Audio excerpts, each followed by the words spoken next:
सारी खबरें शुभ नहीं होती, कुछ मंगल भी होती हैं और जो न शुभ हो न मंगल वो करती हैं सावधान। आपको शुभ दिखाने, मंगल बताने और सावधान करने आपके साथ मैं हूं नवजोत रंधावा। और आज हम बात करेंगे मध्य पूर्व में छिड़ी उस जंग की जो दिन ब दिन प्रचंड होती जा रही है।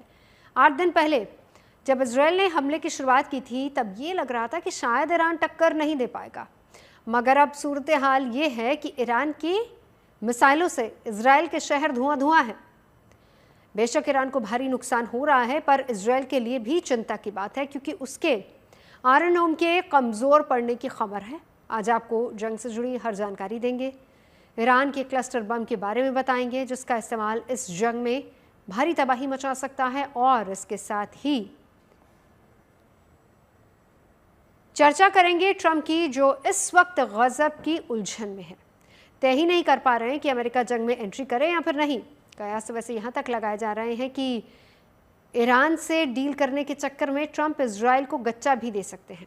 तो क्या होगा ट्रंप का अगला कदम, इस पर आगे बात करेंगे। साथ ही भारत के लिए ईरान से जो अच्छी खबर है वो भी आगे बताएंगे।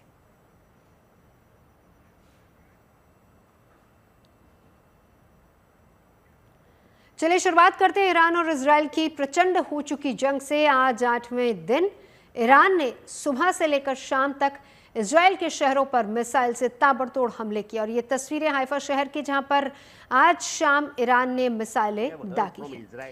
तस्वीरों से आप समझ सकते हैं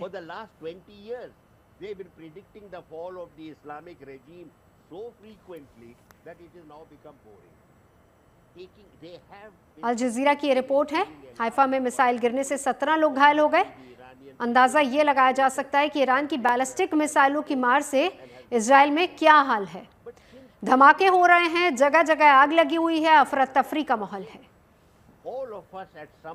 आज सुबह भी ईरान ने इजराइल के बीरशेवा शहर में माइक्रोसॉफ्ट ऑफिस के पास बैलिस्टिक मिसाइल से हमला किया और इसके बाद कई कारों में आग लग गई। यानी कि ईरान पूरी ताकत से इजराइल के हमले का जवाब दे रहा है। तबाही दोनों देशों में है, इस रिपोर्ट में देखिए।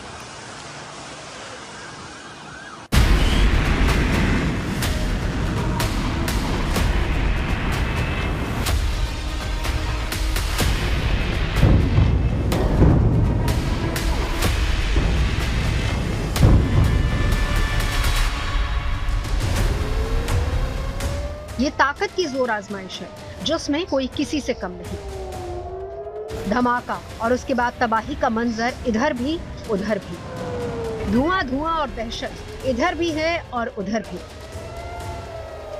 ईरान और इजराइल की जंग दिन ब दिन तेज और घातक होती जा रही है। एक दिन पहले इजराइल ने 60 लड़ाकू विमानों से जबरदस्त बमबारी की, तो जवाब में ईरान ने बैलिस्टिक और हाइपरसोनिक मिसाइलों की बौछार कर दी। इजराइल की बीरशेवा में मिसाइल टेक पार्क के पास आकर गिरी, जिससे माइक्रोसॉफ्ट ऑफिस के बाहर खड़ी गाड़ियों में आग लग गई। बीरशेवा शहर की इस सड़क पर कई प्रमुख प्रौद्योगिकी कंपनियां हैं, जहां मिसाइल हमले के बाद कई जगहों पर आग लगी और अफरा तफरी मच गई। इससे पहले ईरान ने बीरशेवा के एक अस्पताल पर मिसाइल दागी थी, जिसमें 50 से ज्यादा लोग घायल हो गए थे।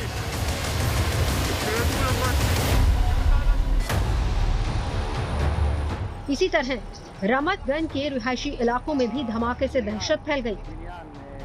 होलोन की कॉलोनियों से लेकर तेल अवीव की गलियों तक ईरान की मिसाइलों ने ऐसा कहर बरपाया कि इजराइल थर्रा उठा। किसने सोचा था कि पूरी तैयारी के साथ ईरान पर हमले की शुरुआत करने वाले इजराइल में ऐसा मंजर भी देखने को मिल सकता है। इमारतें खंडर हो गई, हजारों की तादाद में लोग बेघर हो गए, तमाम बड़े शहर तबाह है। और अब तो ईरान के निशाने पर इजराइल की इकोनॉमी भी है। ईरान ने तेल अवीव के पास डायमंड एक्सचेंज डिस्ट्रिक्ट बुर्सा को टारगेट बनाया और वहां तबाही मचा दी। तेल अवीव के दक्षिण में मौजूद होलोन की 5 मंजिला बिल्डिंग सैकड़ों कामकाजी लोगों का आशियाना था, लेकिन अब ये इमारत मलबे में तब्दील हो चुकी है। ईरान कितनी सहूलियत से इजराइल के एयर डिफेंस सिस्टम को ध्वस्त करके मिसाइल दाग रहा है, इसे देखिए। ये मिसाइल शहरी इलाके में सड़क किनारे गिरती है, जबरदस्त धमाका होता है। हालांकि कोई नुकसान नहीं होता, लेकिन ईरान के हमले की ताकत साबित हो गई। ऐसा नहीं है कि हमले सिर्फ ईरान कर रहा है। ईरान की ताकत को कमजोर करने के लिए इजराइल सटीक निशाना लगा रहा है। इजराइल ने ईरान की खोदब न्यूक्लियर साइट पर जबरदस्त हमला बोला। धुएं के गुब्बार से समझा जा सकता है कि वहां कैसी तबाही हुई है। खोदब हैवी वाटर रिसर्च सेंटर की कई इमारतें बुरी तरह से क्षतिग्रस्त हो गई। इनमें वो यूनिट भी शामिल है जहां डिस्टिलेशन का काम होता है। ईरान की मिसाइल अटैक को रोकने के लिए इजराइल उसके मिसाइल लॉन्चर्स को उड़ा रहा है, सीधे उन पर निशाना साध रहा है ताकि ईरान के बैलिस्टिक मिसाइल बेकार हो जाएं। इजरायली सेना का दावा है कि उसने ईरान के 3 बैलिस्टिक मिसाइल लॉन्चर्स को तबाह कर दिया है। रिहायशी इलाकों में ईरान के तेज हमले के बाद इजरायली रक्षा मंत्री इजराइल कैट्स ने आईडीएफ को तेहरान में सुप्रीम लीडर खमेनी के ठिकाने पर हमला बढ़ाने के आदेश दिए, जिसका मकसद साफ है, ईरानी शासन को अस्थिर करना। लेकिन अभी सूरत हाल ये है कि इजराइल के लिए जंग आसान नजर नहीं आ रही। हफ्ते भर की जंग में बेशक ज्यादा नुकसान ईरान को हुआ हो, पर इजराइल को भी बड़ी चोट लगी है और चिंता इसलिए ज्यादा है क्योंकि इजराइल का दावा है कि ईरान ने पहली बार क्लस्टर बम का इस्तेमाल किया। क्लस्टर बम बेहद खतरनाक माने जाते हैं क्योंकि इनमें एक साथ कई या फिर सैकड़ों छोटे बम हो सकते हैं जो थोड़े थोड़े अंतराल के बाद फटते हैं और बड़े इलाके में बड़ी तबाही इनकी चपेट में आती है। बचे हुए बम युद्ध खत्म होने के बाद भी कभी कभी फट सकते हैं और अगर ऐसे खतरनाक बम का इस्तेमाल ईरान करता है तो ये इजराइल के लिए चिंता की बात हो सकती है। इसीलिए उसने अपने लोगों के लिए चेतावनी जारी कर दी है। साफ है कि जैसे जैसे जंग बढ़ती जा रही है, ईरान घातक हथियारों का इस्तेमाल करता जा रहा है। इजराइल ईरान के स्ट्रेटेजिक और परमाणु ठिकानों को तबाह करके जल्दी से जल्दी अपना मकसद पूरा करना चाहता है, पर ईरान की तरफ से दागी जा रही ये मिसाइलें बता रही हैं कि ईरान झुकने वाला नहीं है। Bureau report, good news today.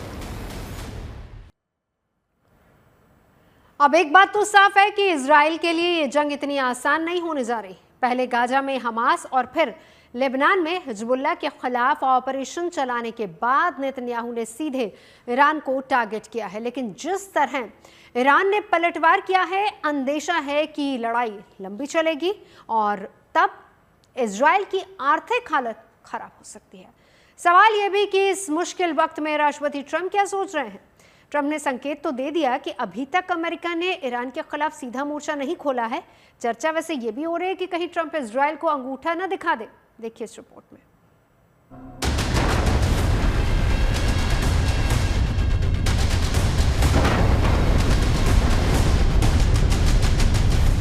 इस घमासान का परिणाम क्या होगा कोई नहीं जानता।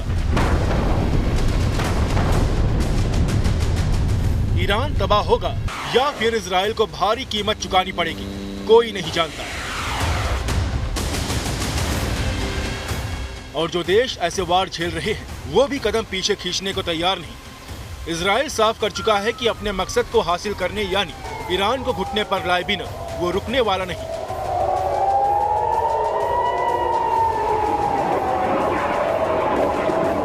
लेकिन सवाल है कि इजराइल इसके लिए किस हद तक जाएगा।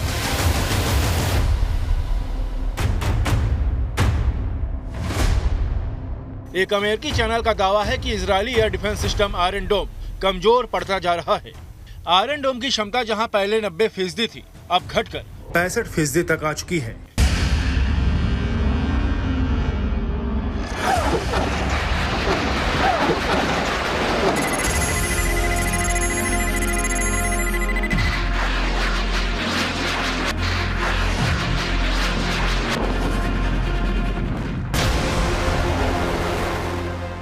क्योंकि वो भारी तादाद में दागी जा रही आधुनिक बैलिस्टिक और हाइपरसोनिक मिसाइलों से निपटने के लिए तैयार नहीं था।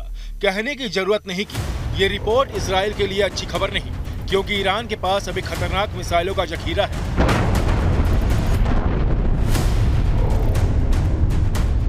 इजराइल के लिए चिंता की दूसरी बात यह है कि मिसाइल डिफेंस सिस्टम के इस्तेमाल का खर्च बेतहाशा बढ़ गया है। अमेरिकी मीडिया के मुताबिक जंग के दौरान इजराइल के हर दिन लाखों डॉलर खर्च हो रहे हैं। जल्द ही यह खर्चा $200 मिलियन तक पहुंच सकता है। गोला बारूद और विमान भी युद्ध की कीमत को बढ़ा रहे हैं। साथ ही जितने बड़े पैमाने पर इमारतें तबाह हो रही उसका नुकसान भी इजराइल को उठाना पड़ रहा है। कयास लगाए जा रहे हैं कि इजराइल की सूरत भी कहीं गाजा जैसी न हो जाए और तब सैकड़ों मिलियन डॉलर उसे इमारतें बनाने पर खर्च करने पड़ेंगे।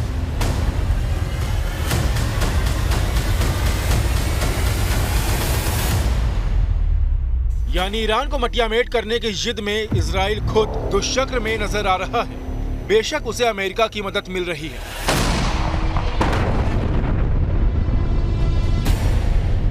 अमेरिकी कार्गो विमान हथियारों और सैन्य साजो सामान को लेकर इजराइल पहुंच रहे हैं। जंग शुरू होने के बाद से अब तक 800 से ज्यादा कार्गो विमानों ने इजराइल में लैंडिंग की है। यानी इजराइल को हथियारों की सप्लाई बड़े पैमाने पर की जा रही है और वाशिंगटन इस जंग में यरूशलेम का प्रमुख सैन्य सहयोगी बना हुआ है। लेकिन सवाल है कि पर्दे के पीछे से ट्रंप आखिर कब तक इस जंग को यूं ही चलने देंगे। जब ट्रंप अचानक G7 मीटिंग छोड़कर निकले थे तो लगा था कि फैसला कर लिया है, ईरान पर हमले का मन बना लिया है। लेकिन उसके बाद ट्रंप ने सिर्फ अलग अलग बयान दिए हैं। कभी दावा किया है कि ईरान से बातचीत नहीं होगी तो कभी संकेत दिया है कि सुलह का रास्ता निकल जाएगा। Yes. And what did he say? I said it's very late. You know? I said it's very late to be talking.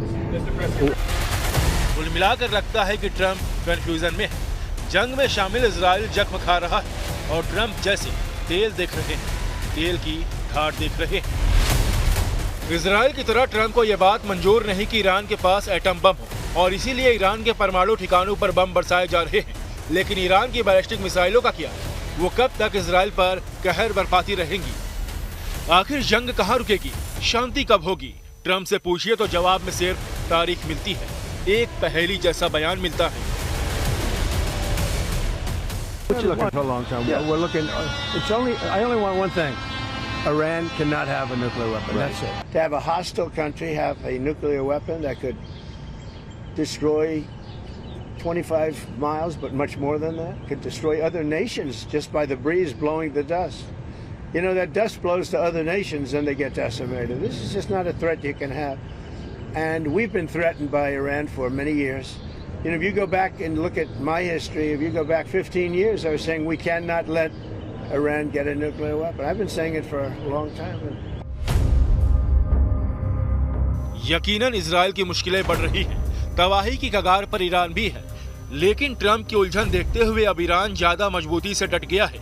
विदेश मंत्री अब्बास अराघची ने सुलह के लिए अमेरिका से संपर्क की खबरों को मनगढ़ंत बताया है। साफ कहा है कि जब तक इजरायली हमले होंगे तब तक ईरान की तरफ से बातचीत की गुंजाइश नहीं है।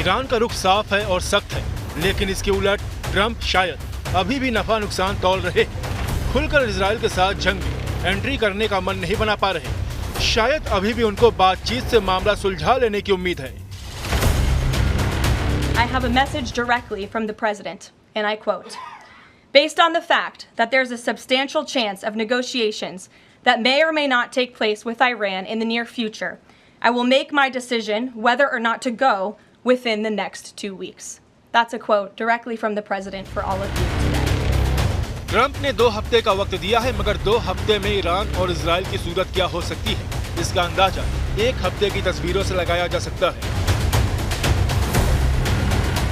तो क्या मान लिया जाए कि ट्रंप के पास ईरान को लेकर कोई ठोस प्लान नहीं और वो इसी तरह इजराइल को बर्बाद होते देखना चाहते हैं?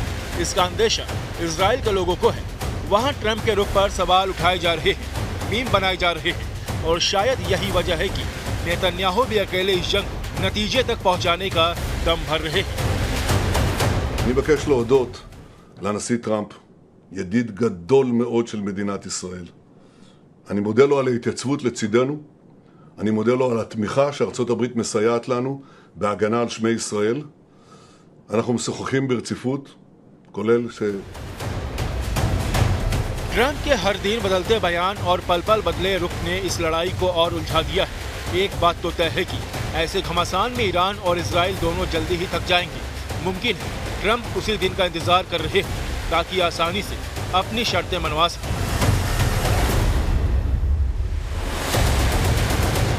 Bureau report, good news today. इस बुलेटिन में फिलहाल इतना ही। देश और दुनिया की तमाम अच्छी खबरों के लिए आप देखते रहिए गुड न्यूज टुडे।